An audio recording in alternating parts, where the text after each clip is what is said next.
ازيكم عاملين ايه؟ وحشتوني كتير كتير. هنعمل مع بعض النهارده وصفه حلوه قوي من الوصفات المصريه الاصيله، وهي الكشري. وطبعا ما ينفعش اعمل كشري من غير حمص الشام، لان انت اصلا في الشتاء ده اساسي. اول حاجه هنبتدي بيها هو حمص الشام، عشان هو اكتر حاجه بتاخد وقت. ده نص كيلو حمص، جايباه من بالليل، غسلاه كويس جدا ونقعاه. لو انت هتشتغلي فيه نفس اليوم هاتيه من الصبح مثلا واشتغلي فيه بالليل، او مستعجله اغسليه كويس جدا، وبعدين كاتل ميه وحطي، وبعدين الميه تبرد تصفي، وبعدين كاتل ميه تاني وتحطي، وهكذا لحد ما تاخدي نفس النتيجه. خليكم معايا نبدا. بسم الله ونصلي على النبي. جبنا بقى الحمص، حطيت عليه ميه دوبك تغطيه، وتجيبي بصلايه تقطعي 4 بصلايه صغيره، ومعلقه توم كبيره مفروم، او عايزه تحطيه صحيح براحتك مفيش مشكله خالص. وهتحطي نص معلقه كمون صغيره، وتسيبيه يغلي غلوه وارجعي له تاني. بصي بقى، اول ما يغلي معاكي اول غلوه كده، هتجيبي نص كيلو طماطم تضربيه في الخلاط وتصفيه كويس جدا، وتنزلي عليها كده. بتفرق معاكي اول حركه دي عن انك تحطي طماطمايه مثلا ومعلقتين صلصه، لا، دي بتفرق معاكي كتير قوي. هتحطي معلقه ملح، تحطي معلقه كمون كبيره، نص سكر صغيره بتساعد على السوا بسرعه، طرف فلفل اسود وطرف شطه لو انت حابه الشطه، بعد كده زودي. بس كده هتقلبي تقليبه يغلي غلوه، وبعد كده هتوطي عليه عشان خاطر يستوي معاكي. ما تخليش النار عاليه عليه خالص عشان ما يفرش منك ومش هيستوي. وطي النار وسيبيه. بعد كده معاكي بصلايه قسمتيها نصين كده، شيلي بس الحته اللي فوق دي كده، حطيها على جنب، مش هترميها، حطيها في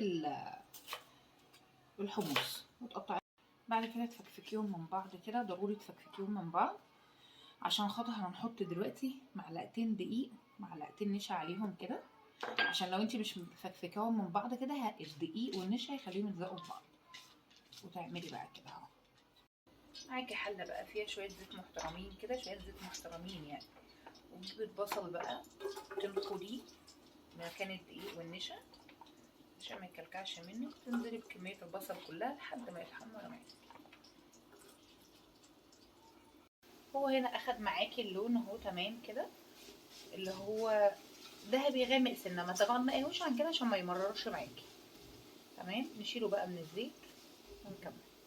بصي بقى، هو الزيت بتاع البصل هتشتغلي فيه.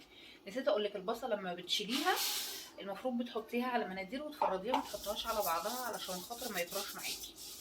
في نفس الزيت بقى هتروحي حاطه فيه، يعني انا بحط عن نفسي يعني نص كوبايه لسان عصفور وكوبايه شعريه. انت ممكن تلغي لسان عصفور عادي، بس هو على فكره ما بيبقاش باين، يعني مش هيعرفوا يفرقوه بينه وبين الشعريه خالص. وتقلبي كده يا ست الكل لحد ما تاخد. بصي بقى هنا الشعريه واللسان عصفور اخدوا لون ذهبي معاكي فاتح. معايا هنا ربع كيلو عدس برده مغسول ومتصفي كويس جدا ومنقوع، يعني ده منقوع من بالليل. لو انت مش نقعاه من بالليل ما تحطيهوش كده على الرز ابدا، تسلقيه لوحده. بس لو نقعاه حطيه كده، نديله بقى تشويحه. وتحطي، نسيت اهم حاجه، ثانيه واحده معلش. حطي فصين ثوم كده يدوكي ريحه. وبعدين دول 3 كوبايات رز مصري مغسول مش منقوع، مغسول ومتصفي. وتقلبي. بعد ما اديتيهم تقليبه، معلقه ملح كبيره، معلقه كمون، ورشه كده صغيره من الكزبره.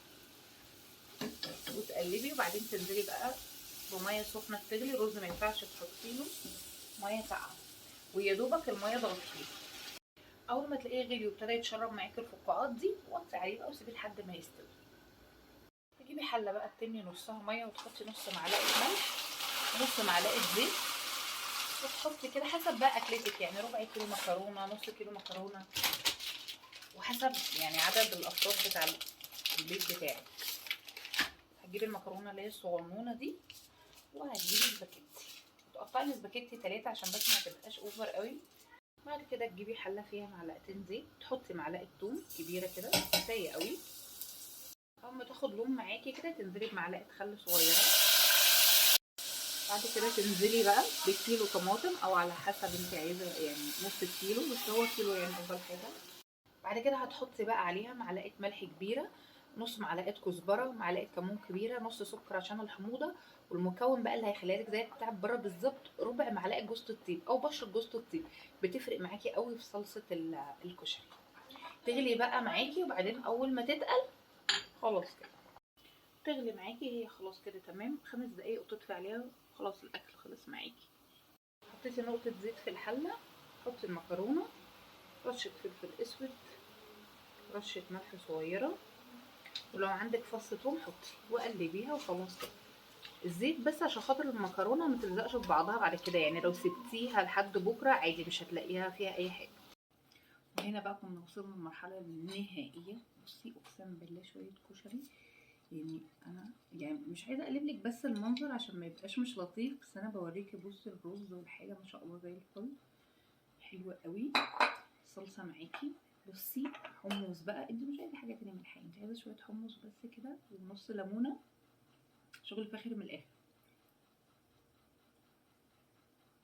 حلوه قوي، مستوي على فكره.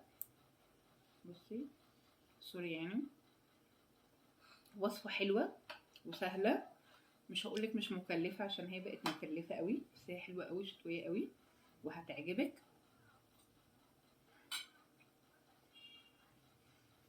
هنا واحد. يا رب الفيديو يكون عجبكم، ان شاء الله اشوفكم في فيديو جديد. باي باي.